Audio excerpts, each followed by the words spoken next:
नमस्कार दोस्तों। आज हम लोग नाइन्थ क्लास की पॉलिटिकल साइंस इसकी सेकंड चैप्टर जिसका नाम है लोकतंत्र क्या है, इस चैप्टर को पढ़ेंगे आज हम लोग।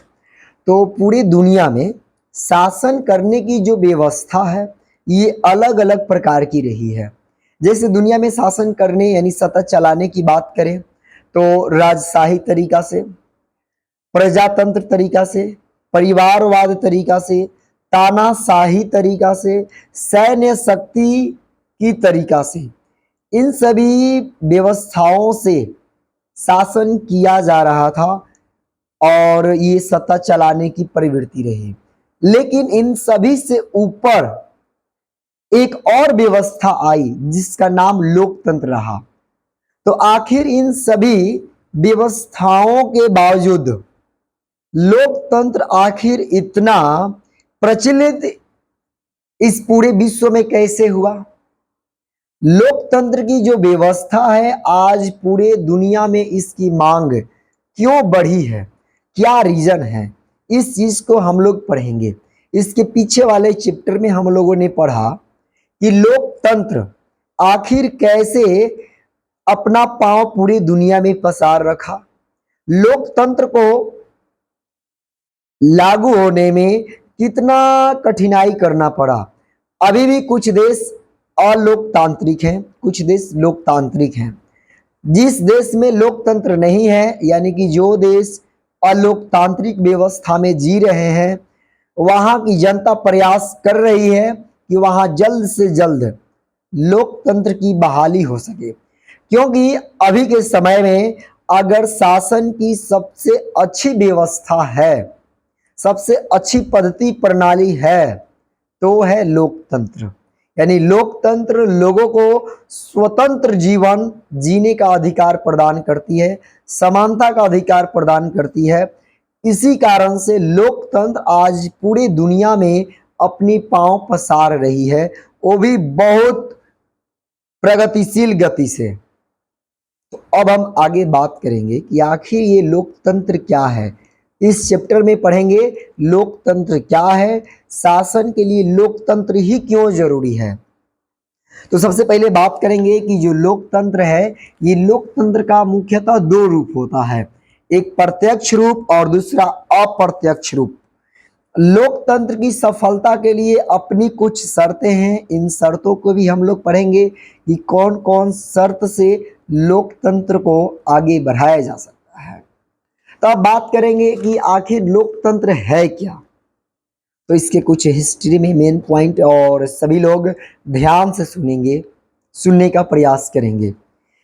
विश्व के विभिन्न देशों में शासन व्यवस्था के अलग अलग स्वरूप देखने को मिलते हैं। मतलब कि ये जो पूरी दुनिया है, ये पूरी दुनिया में मतलब विश्व में शासन करने की व्यवस्था अलग अलग राज्यों में मतलब अलग अलग देशों में अलग अलग प्रकार की व्यवस्थाएं देखने को मिलती है। कहीं लोकतंत्र, कहीं राजतंत्र और कहीं सैनिक शासन स्थापित है। मतलब कहीं लोकतंत्र है, कहीं राजतंत्र है, कहीं सैनिक तंत्र है और कहीं तानाशाही है। इस तरह से शासन व्यवस्था जो है विभिन्न देशों में चल रहा है। लोकतंत्र आज सबसे लोकप्रिय शासन व्यवस्था बन गया है। मतलब इन सभी व्यवस्था के बावजूद जो लोकतंत्र है वो सबसे प्रिय, सबसे पसंदीदा ये लोकतंत्र की व्यवस्था बन गया है। हम सच्चे अर्थों में बात करें तो उसी शासन व्यवस्था को लोकतंत्र कह सकते हैं। मतलब उसी प्रकार की व्यवस्था को हम लोकतंत्र कह सकते हैं जिसमें शासन का संचालन जनता के प्रतिनिधियों द्वारा किया जाता है और जनता के प्रतिनिधियों का चुनाव जनता स्वयं बिना किसी दबाव के स्वतंत्र रूप से करती है।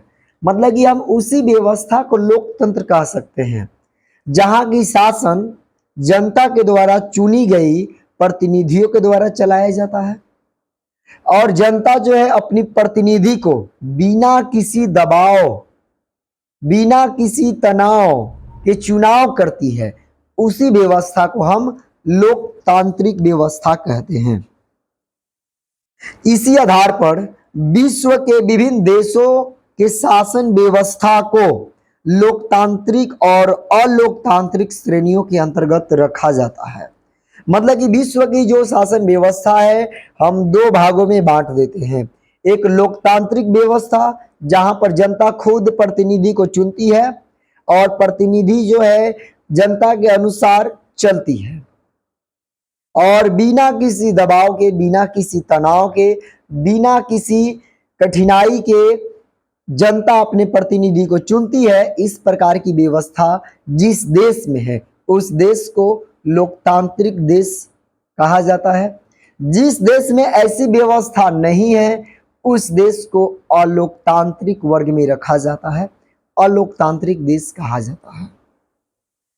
जिन देशों में राजतंत्र है वहां राजा ही प्रधान होता है और जनता गौण एवं मौन रहती है।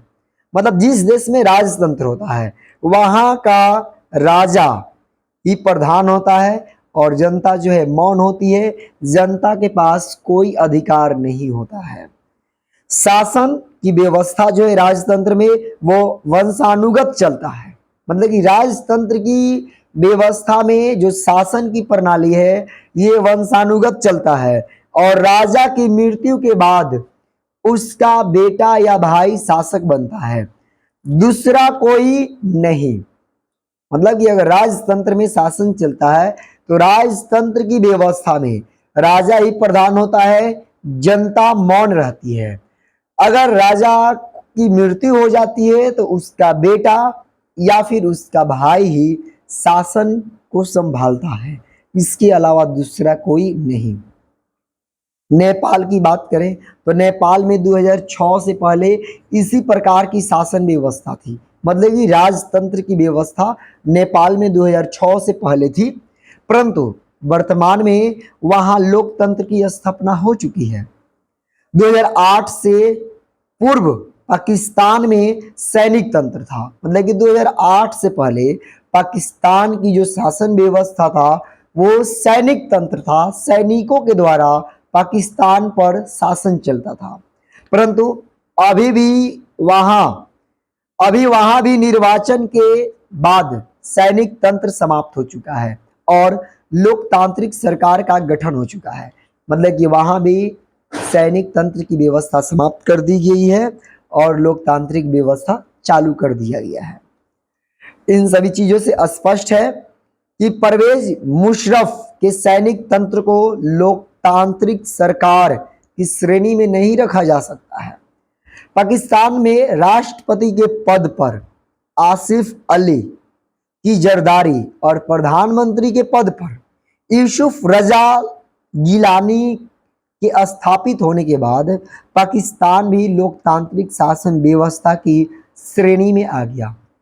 नहीं तो इसके पहले वहां भी सैनिक तंत्र की व्यवस्था थी।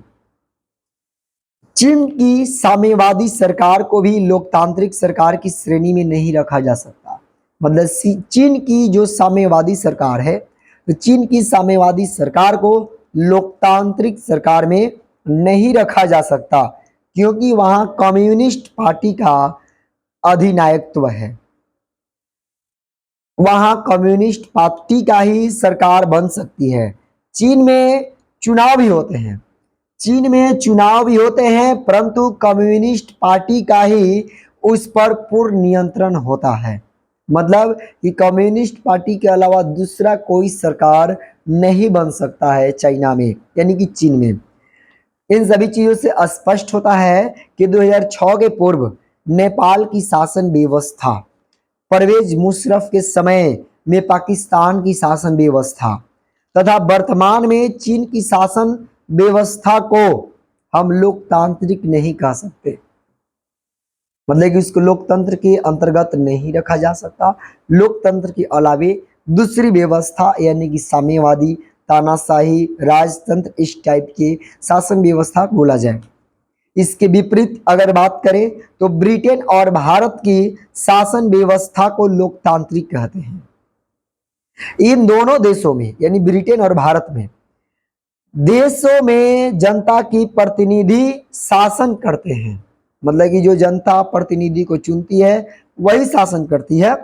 प्रतिनिधियों के चयन के लिए निर्वाचन होते हैं। निर्वाचन वयस्क मताधिकार के आधार पर होता है। जिस शासन व्यवस्था में जनता की भागीदारी होती है उसे लोकतांत्रिक, और जिसमें जनता की भागीदारी नहीं होती है उसे अलोकतांत्रिक कहते हैं। ये दोनों बात क्लियर है कि जिस शासन व्यवस्था में जनता की भागीदारी होती है उसे हम लोकतांत्रिक शासन व्यवस्था कहेंगे। जिस शासन व्यवस्था में जनता की भागीदारी नहीं होती है उसे हम अलोकतांत्रिक शासन व्यवस्था कहते हैं। लोकतंत्र की बात करें तो लोकतंत्र जो शब्द है ये अंग्रेजी शब्द डेमोक्रेसी का हिंदी रूपांतरण है। डेमोक्रेसी दो यूनानी शब्दों से, कितने, दो यूनानी शब्दों से बना है।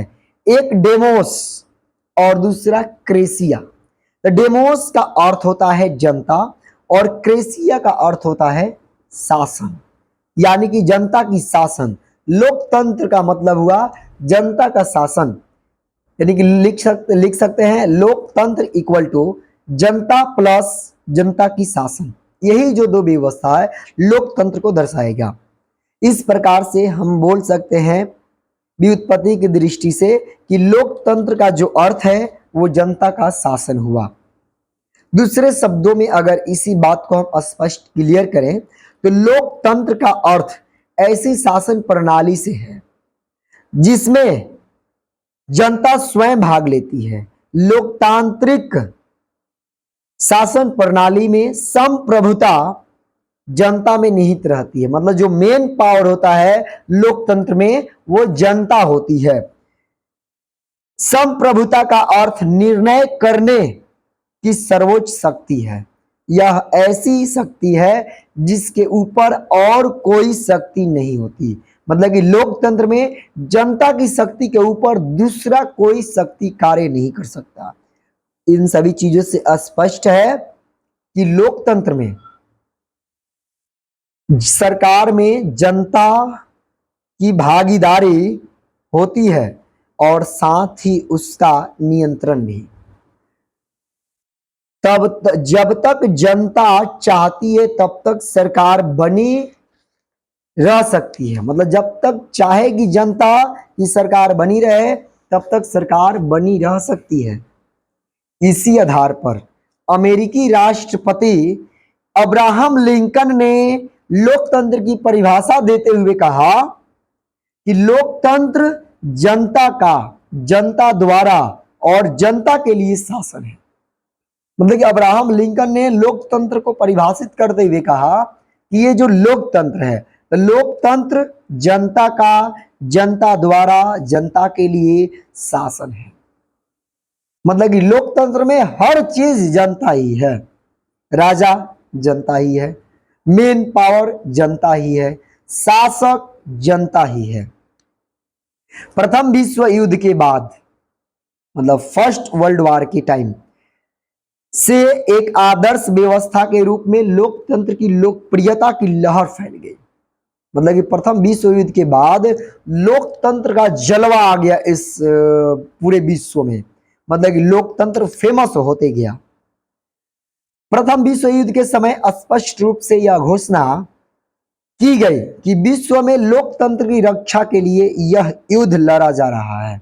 मतलब कि विश्व में लोकतंत्र कायम रह सके इसी के लिए यह युद्ध लड़ा जा रहा है। 1921 में लॉर्ड ब्राइस की एक पुस्तक मॉडर्न डेमोक्रेसी प्रकाशित हुई, जिसमें ब्राइस ने अपना मत व्यक्त करते हुए लिखा, 70 वर्ष पूर्व लोकतंत्र शब्द नापसंद था और दहशत से भरा था। अब इस शब्द का गुणगान किया जा रहा है। धीरे धीरे लोकतंत्र विकास के मार्ग पर आगे बढ़ा। लोकतंत्र समानता पर आधारित हो गया।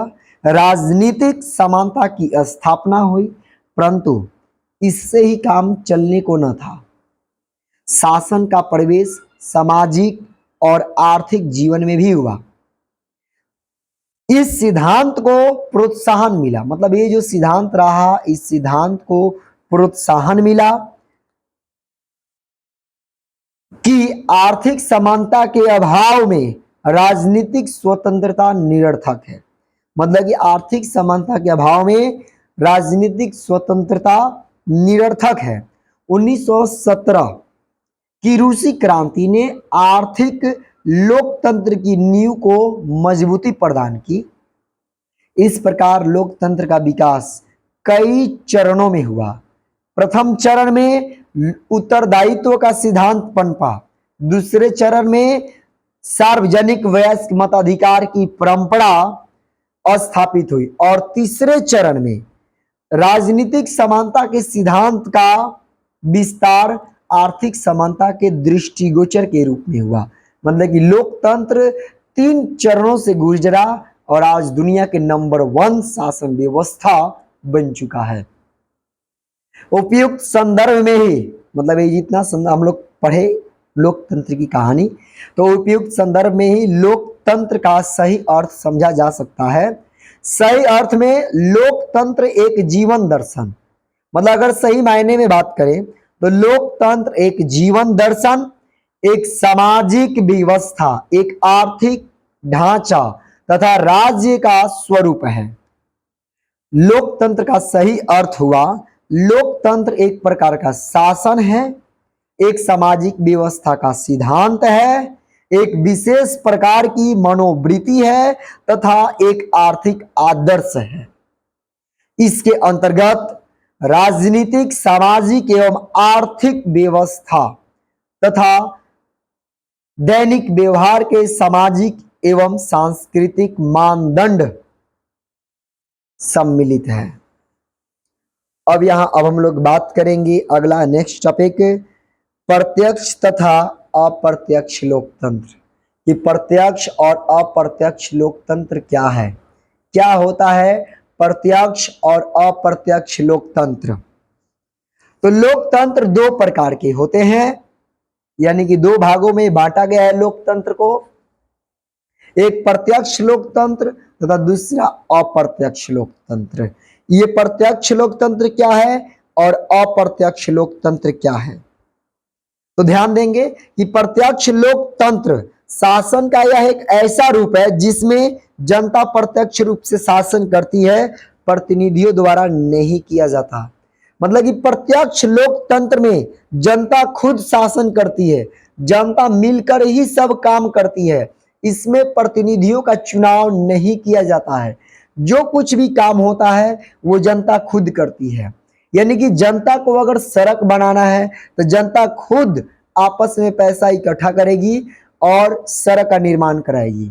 अगर नल जल की जरूरत है तो जनता खुद पैसा इकट्ठा करेगी और नल जल का निर्माण कराएगी। अगर किसी भी चीज का जरूरत है तो जनता खुद उसके लिए उत्तरदायी है, जनता खुद उसके लिए अपना जिम्मेदारी लेगी। मतलब कि जनता खुद अपना शासन चलाएगी, इसमें किसी प्रतिनिधि को चुना नहीं जाता है प्रत्यक्ष लोकतंत्र में। ये बात क्लियर है, समझ में आया है।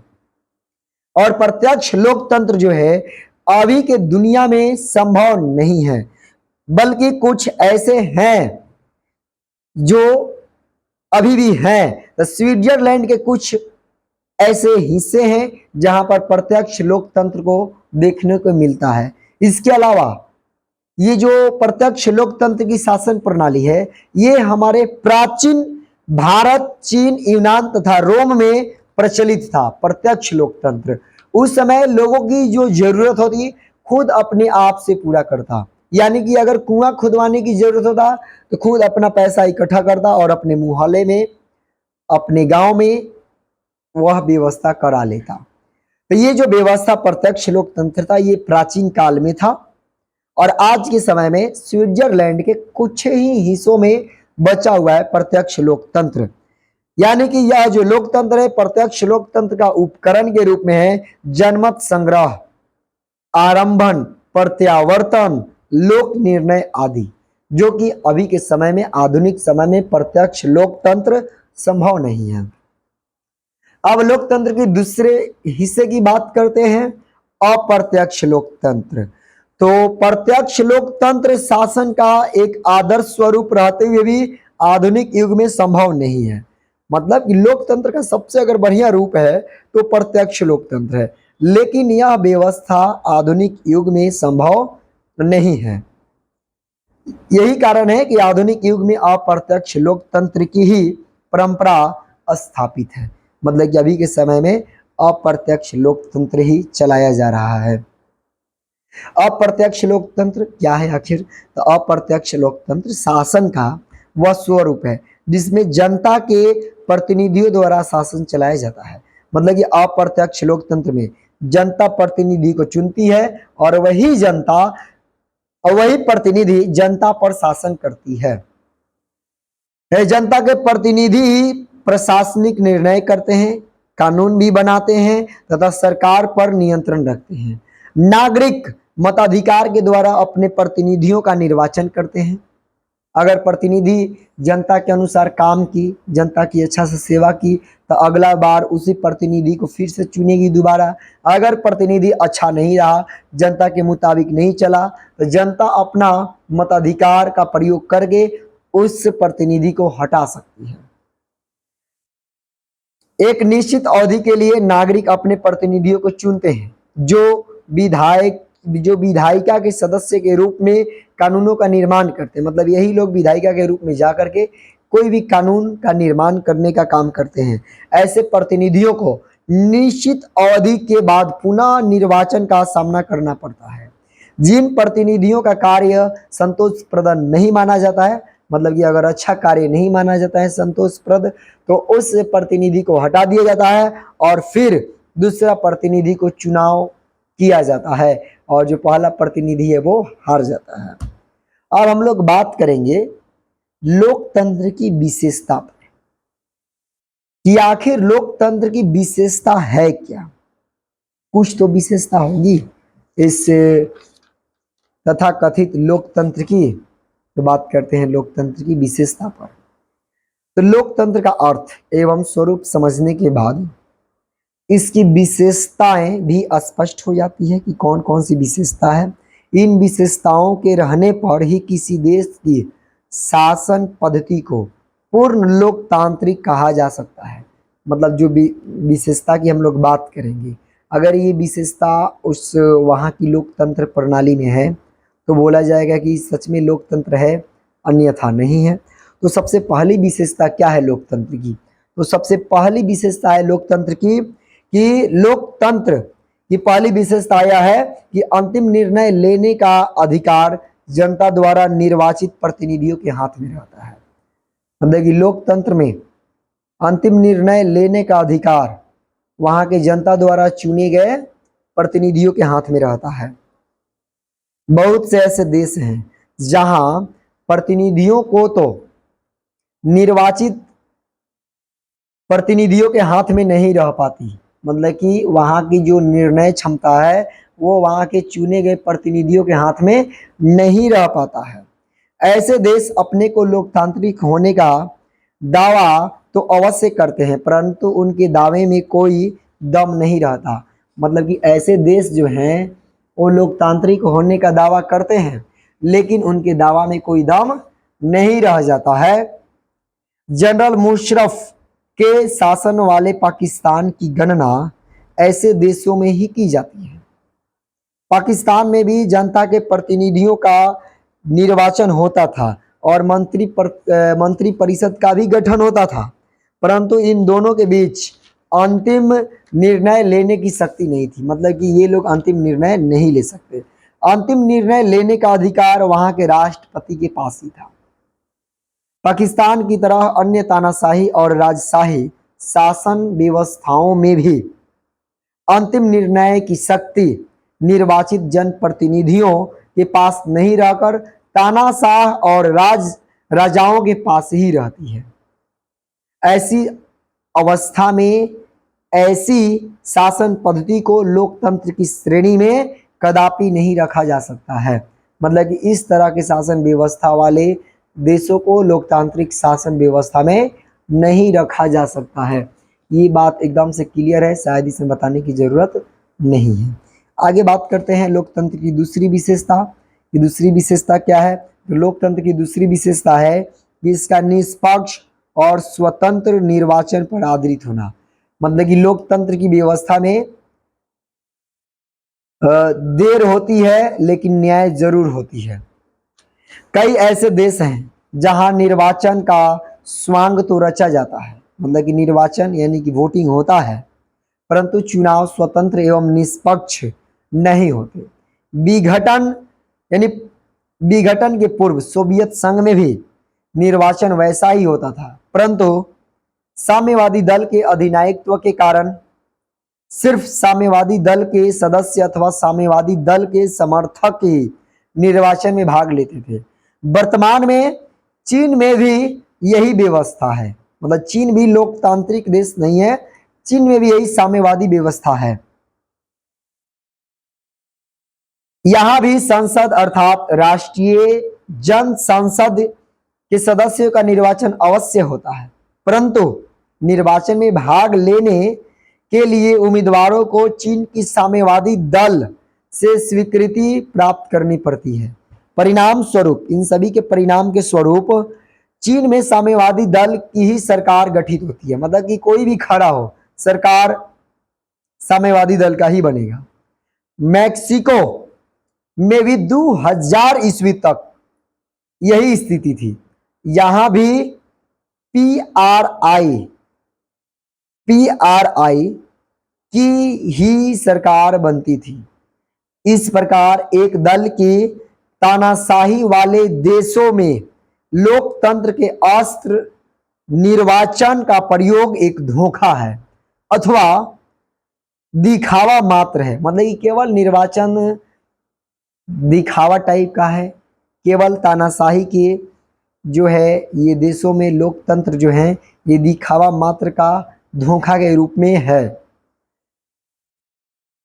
निर्वाचन का अर्थ सिर्फ निर्वाचन की व्यवस्था कर देना ही नहीं होता, बल्कि निर्वाचन में स्वतंत्रता पूर्वक राजनीतिक विकल्पों के बीच चयन करने का अवसर दिया जाना भी है।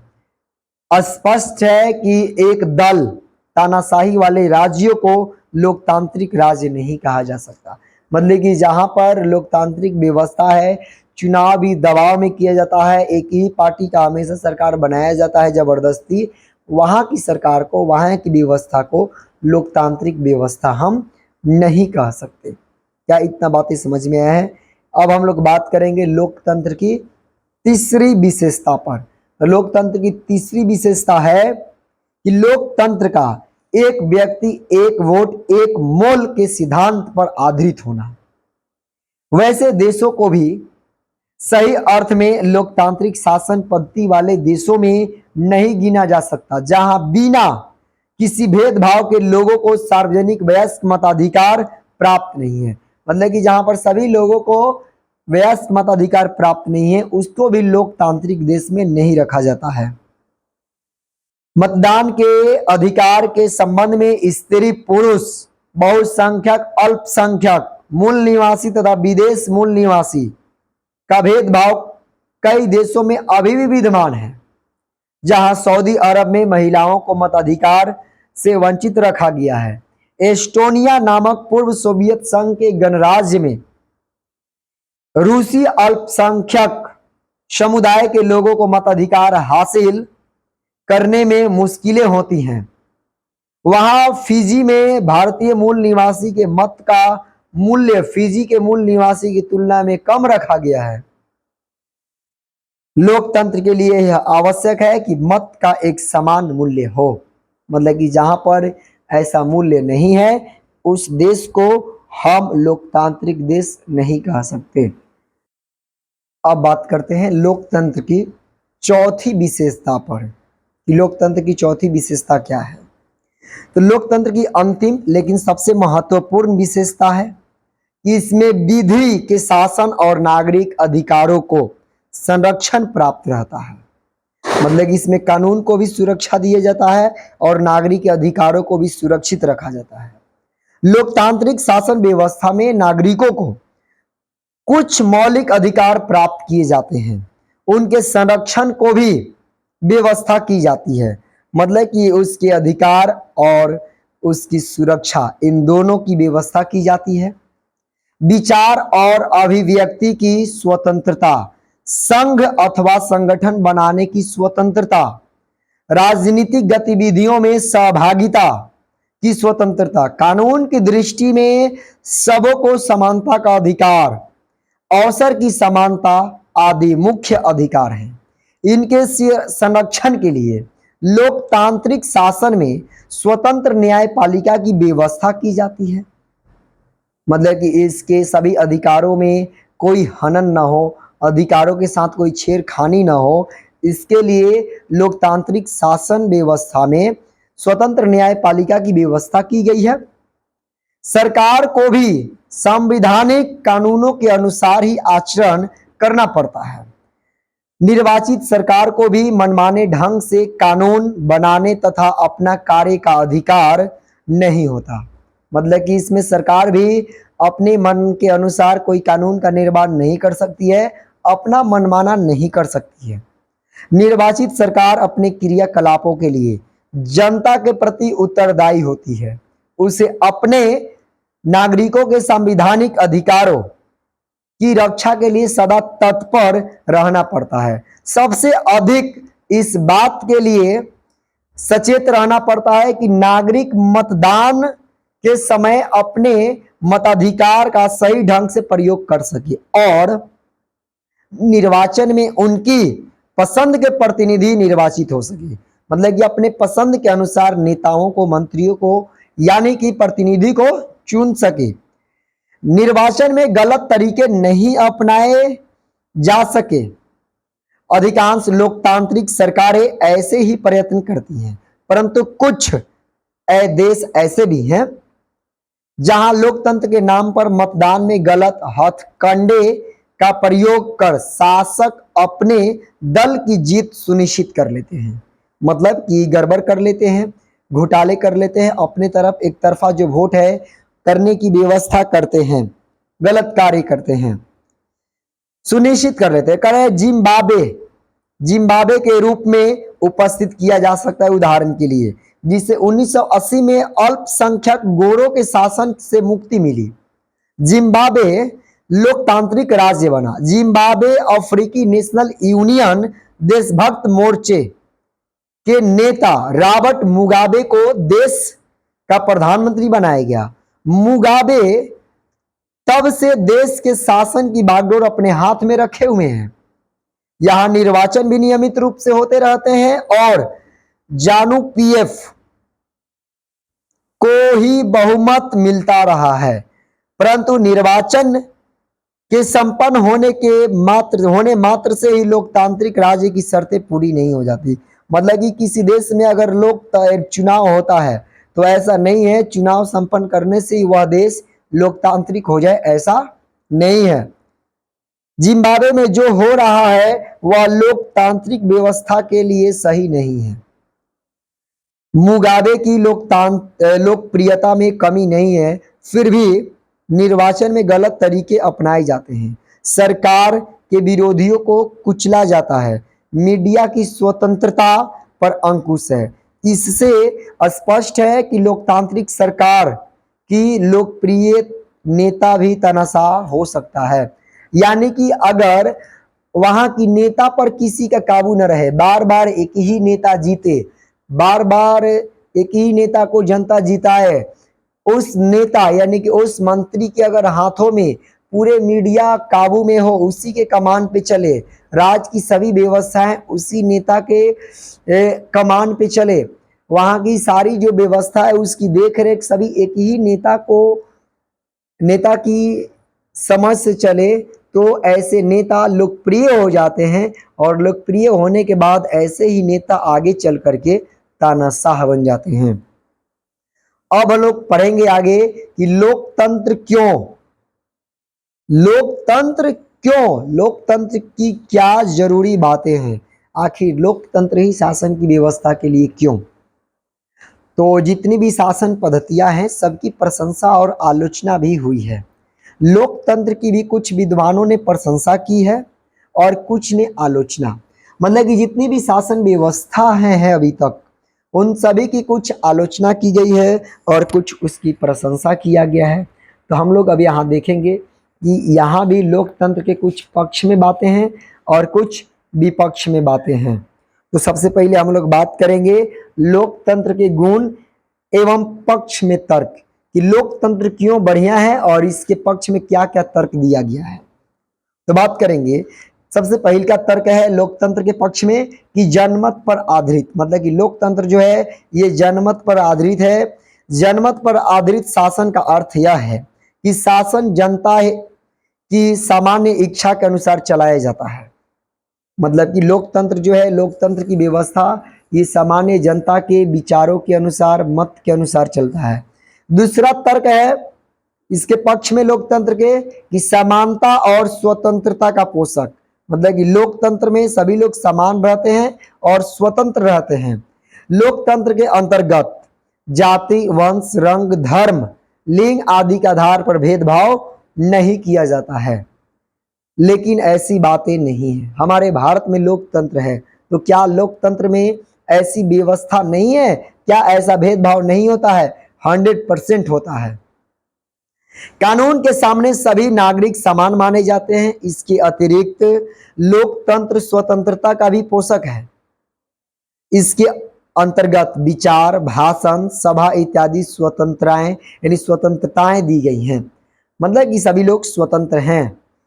तीसरी बात इसके पक्ष में यानी कि लोकतंत्र का गुण है कि यह जन कल्याण का पोषक है। मतलब कि लोकतंत्र जो है जनता का कल्याण करती है। तो लोकतंत्र का उद्देश्य जो है वह सभी लोगों का कल्याण करना है। यह अधिकाधिक मनुष्यों की अधिकतम भलाई करना चाहता है। लोकतंत्र की अगली यानी चौथी विशेषता यानी कि लोकतंत्र की बात करें तो इसका गुण, तो लोकतंत्र जनता में राजनीतिक जागृति उत्पन्न करने में भी सहायक होता है।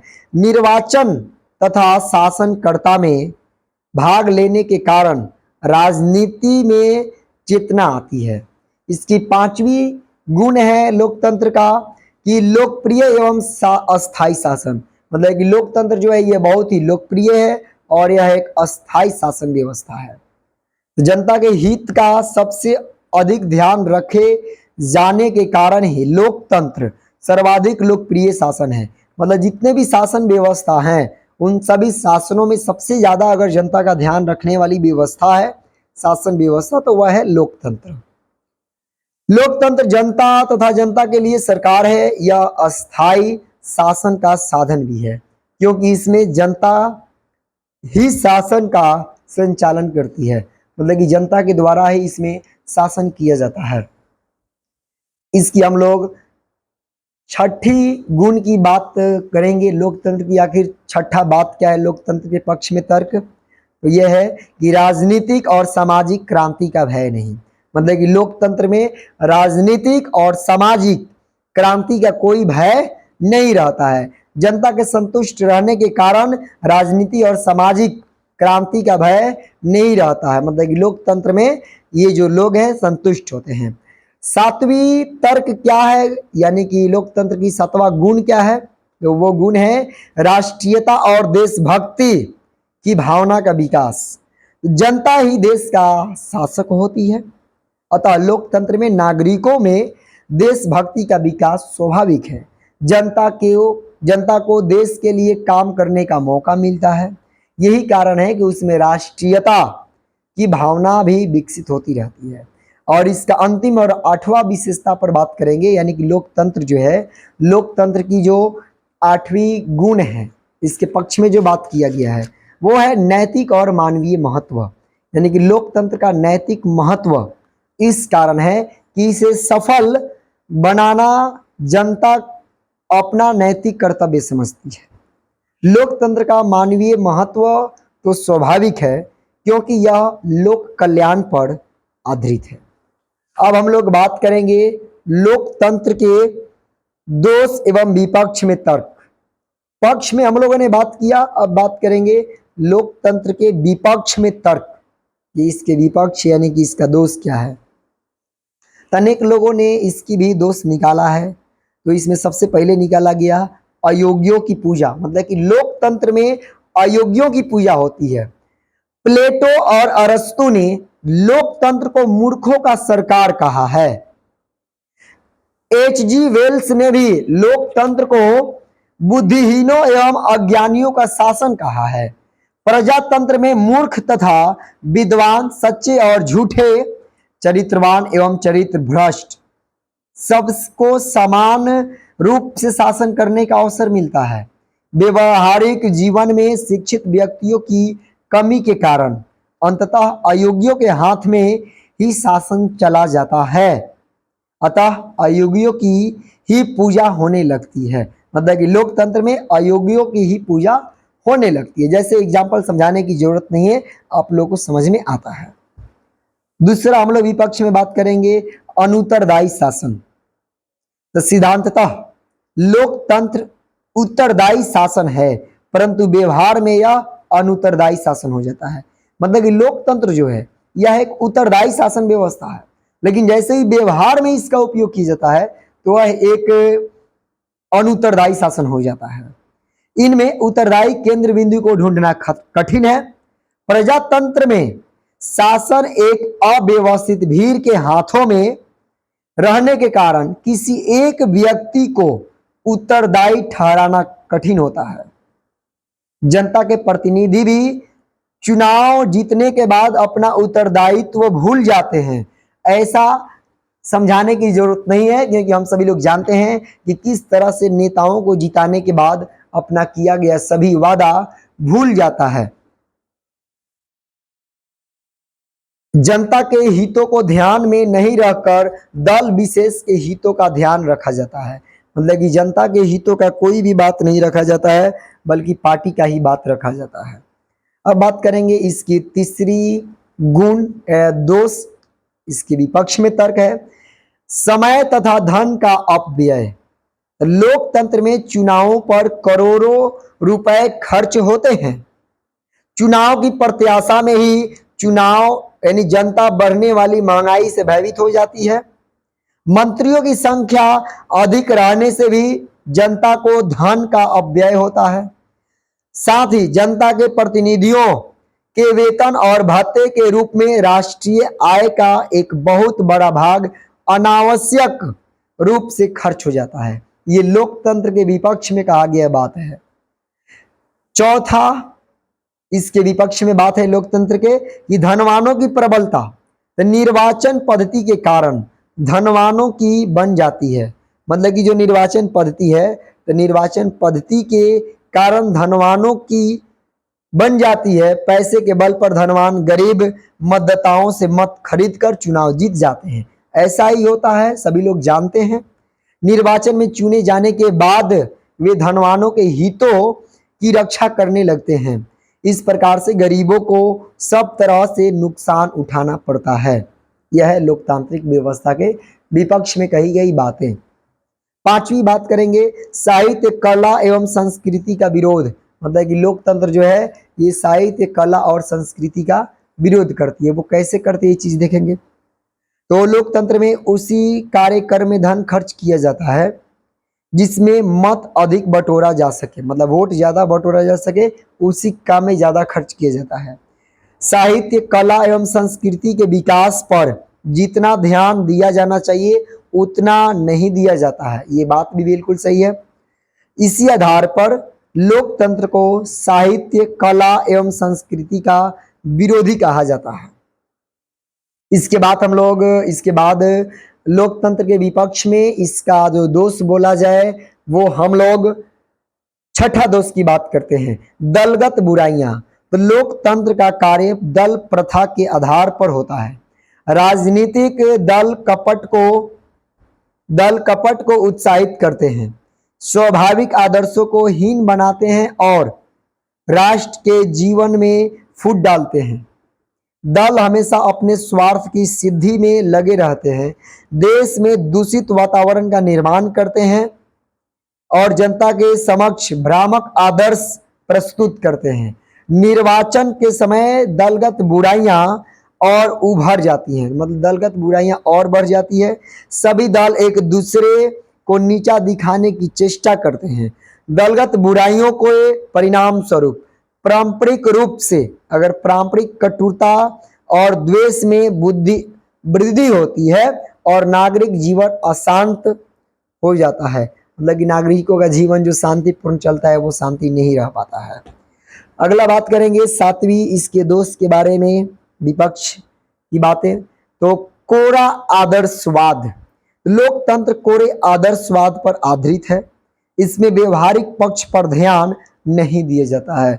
यह समानता और स्वतंत्रता जैसे सिद्धांतों पर अवश्य आधारित है, परंतु व्यवहार में समानता और स्वतंत्रता कहीं दिखाई नहीं देती। मतलब केवल सिद्धांतों में लोकतंत्र में स्वतंत्रता और समानता का अधिकार है, लेकिन व्यवहार में ऐसा कुछ लोकतंत्र में नहीं है। ऐसा हम लोग अपने समाज में, अपने अगल बगल गांवों में देखने को, शहरों में मिलता है कि समानता और व्यवहार की जो बात किया जाए, सिद्धांतों पर आधारित तो है लोकतंत्र, लेकिन व्यवहार में ऐसा कुछ भी नहीं होता है, कुछ मात्रा में देखने को मिलता है। अगला बात करेंगे लोकतंत्र की विपक्ष के बारे में, तो वो है वीर पूजा। लोकतंत्र में जनता अपनी मूर्खता के कारण एक नेता की पूजा करने लग जाती है। इसका लाभ उठाकर वह नेता तानाशाह भी बन सकता है। फ्रांस में नेपोलियन और जर्मनी में हिटलर इसी कारण तानाशाह बन गए। और अगर इस बार 400 पार आ जाता सरकार की हमारी, तो ये भी सरकार को तानाशाह बनने का 95% चांस था कि तानाशाह बन सकता था। लेकिन अब ये जो है हमारी व्यवस्था लोकतंत्र बच चुकी है। लोकतंत्र के पक्ष और विपक्ष के तर्कों की विवेचना के बाद यह निष्कर्ष निकालना सही प्रतीत होता है कि लोकतंत्र ही शासन का सर्वोत्तम रूप है। इसके पक्ष में जो तर्क दिए गए हैं उनके आधार पर हम इतना अवश्य कह सकते हैं कि लोकतंत्र की भी अपनी कमजोरियां हैं। मतलब कि लोकतंत्र के पास भी कमजोरियां हैं। लोकतंत्र भी अनेक समस्याओं से ग्रसित है। लोकतंत्र में भी अनेक गलतियां हैं। गरीबी और भ्रष्टाचार मिटाने में लोकतंत्र को पूर्ण सफलता नहीं मिल सकी है। इसके मार्ग में कई बाधाएं हैं। मतलब कि लोकतंत्र आज भी गरीबी और भ्रष्टाचार को मिटाने में असफल रही हैं, लेकिन कुछ सफलता मिला है। इसके मार्ग में बहुत ही बाधाएं हैं। अब हम लोग बात करेंगे सर्वोत्तम शासन के रूप में लोकतंत्र। मतलब कि जितनी भी शासन व्यवस्था है उन सभी शासन व्यवस्था में सबसे अगर सर्वोत्तम है तो वो सबसे उत्तम बढ़िया है लोकतंत्र। सभी बाधाओं के रहते हुए भी आजकल लोकतांत्रिक शासन व्यवस्था को ही सर्वोत्तम माना जा रहा है। इसका मुख्य कारण है कि लोकतंत्र एक उत्तरदायी शासन है। इसमें सही निर्णय लेने की क्षमता है, मतभेदों और संघर्षों को दूर करने की क्षमता है तथा गलतियों को ठीक भी किया जा सकता है। लोकतंत्र अपने सम्मान की परवाह किए बिना अपने नागरिकों का सम्मान बढ़ाने के लिए सचेष्ट रहता है। अतः एडवर्ड कारपेंटर के इस कथन से सहमति प्रकट की जा सकती है। हाँ, असम्मानित लोकतंत्र, मैं तुझे प्यार करता हूं। लोकतंत्र का व्यापक अर्थ क्या होता है, ये चीज जानेंगे। लोकतंत्र का व्यापक अर्थ उपयुक्त संदर्भ में ही लोकतंत्र का सही अर्थ समझा जा सकता है कि सही अर्थ में लोकतंत्र एक जीवन दर्शन, एक सामाजिक व्यवस्था, एक आर्थिक ढांचा तथा राज्य एक स्वरूप है। लोकतंत्र का सही अर्थ हुआ लोकतंत्र एक प्रकार का शासन है, एक सामाजिक व्यवस्था का सिद्धांत है, एक विशेष प्रकार की मनोवृत्ति है, सामाजिक एवं आर्थिक व्यवस्था तथा दैनिक व्यवहार के सामाजिक एवं सांस्कृतिक मानदंड सम्मिलित हैं। और इसके बाद हम लोग लास्ट टॉपिक पर बात करेंगे इस चैप्टर का। वो चैप्टर है लोकतंत्र की सफलता की शर्तें, कि लोकतंत्र आखिर सफल कैसे हो सकता है। यह धारणा सही है कि लोकतंत्र सरकार का एक सर्वोत्तम रूप है, परंतु इस प्रकार की सरकार प्रत्येक देश में सफल नहीं हो सकी। इसकी सफलता के लिए अनुकूल वातावरण की आवश्यकता होती है। इसकी सफलता का मेन जो शर्त है वो जानेंगे। सबसे पहला लोकतंत्र को सफल होने के लिए शर्त है कि लोकतंत्र में आस्था, मतलब जनता का लोकतंत्र में आस्था होती है, यानी आस्था के बिना कोई सरकार नहीं टिक सकती। लोकतंत्र की सफलता के लिए तो लोकतंत्र में जनता की आस्था की सबसे आवश्यकता है, क्योंकि लोकतंत्र जनमत पर आधारित है, मतलब आधारित सरकार है। मतलब कि लोगों का लोकतंत्र में आस्था रखना आवश्यक है। अब दूसरी हम लोग शर्त पर बात करेंगे कि लोकतंत्र कैसे सफल होगा। दूसरा शर्त है नागरिकों की सच्चरित्रता। तो जनता को सच्चरित्र होना चाहिए, उनमें कर्तव्य पालन की क्षमता होनी चाहिए, जनता में ईमानदारी, सच्चाई और लगन होनी चाहिए। डॉक्टर बेनी प्रसाद का कहना है कि लोकतंत्रीय सरकार की सफलता जनता में उच्च कोटि के चारित्रिक गठन, स्वराज की लालसा और समाज सेवा की भावना पर आधारित है।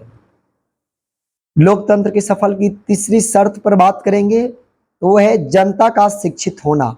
लोकतंत्र में जनता का शासन होता है, इसलिए आवश्यक है कि जनता शिक्षित हो। शिक्षित जनता के बिना लोकतंत्र की सफलता की आशा बेकार है। शिक्षा के बिना लोकतंत्र यानी शिक्षा के बिना नागरिक न तो अपने अधिकारों का उपयोग ठीक ढंग से कर सकते हैं और न अपने कर्तव्यों का पालन कर सकते हैं। शिक्षित रहने पर ही जनता मतदान अधिकार का भी उचित प्रयोग कर सकती है। जे.एस. मिल का कहना है मतदान को सार्वजनिक बनाने के लिए शिक्षा का द्वार सभी व्यक्तियों के लिए खुला रहना चाहिए। चौथी विशेषता पर बात करेंगे, यानी चौथा शर्त है लोकतंत्र को सफल बनाने के लिए आर्थिक समानता। लोकतंत्र समानता के सिद्धांत पर आधारित है। समानता में भी आर्थिक समानता का महत्व अधिक है। आर्थिक समानता का अर्थ है कि सभी नागरिकों को अर्थोपार्जन के लिए समान अवसर मिले, सबको समान और इतनी मजदूरी अवश्य मिले कि उनकी आवश्यकताओं की पूर्ति हो सके। इसके महत्व के संबंध में कोल ने कहा है आर्थिक समानता के अभाव में राजनीतिक स्वतंत्रता निरर्थक है। और पांचवी शर्त के लिए हम लोग बात करेंगे तो पांचवा शर्त है सामाजिक समानता। तो आर्थिक समानता के साथ साथ सामाजिक समानता भी नागरिकों को प्राप्त होनी चाहिए। गरीब अमीर, धर्म, जाति, रंग आदि के आधार पर भेदभाव नहीं किया जाना चाहिए। लोकतंत्र में सामाजिक समानता की सबसे अधिक आवश्यकता है। छठा शर्त पे हम लोग बात करेंगे तो छठा शर्त है राजनीतिक जागृति। तो जिस प्रकार स्वाधीनता के लिए बराबर जागृत हो रहने की आवश्यकता है, उसी प्रकार लोकतंत्र की सफलता राजनीतिक जागृति से ही संभव है कि नागरिक राजनीतिक समस्याओं को समझेंगे और सही प्रतिनिधियों को चुन सकेंगे। अंततः कह सकते हैं कि लोकतंत्र के उज्जवल भविष्य के लिए नागरिकों में राजनीतिक जागृत आवश्यक है। इसके बाद सातवीं शर्त पर बात करेंगे तो सातवां शर्त है स्थानीय स्वशासन। स्थानीय स्वशासन लोकतंत्र की सर्वोत्तम पाठशाला है। स्थानीय स्वशासन में काम करने के बाद जनता को लोकतंत्र संचालन कला की शिक्षा प्राप्त हो जाती है।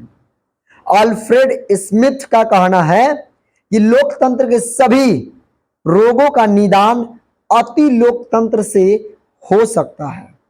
और अब हम लोग अंतिम शर्त पर बात करेंगे। आठवीं शर्त वो है स्वस्थ और सच्चा जनमत।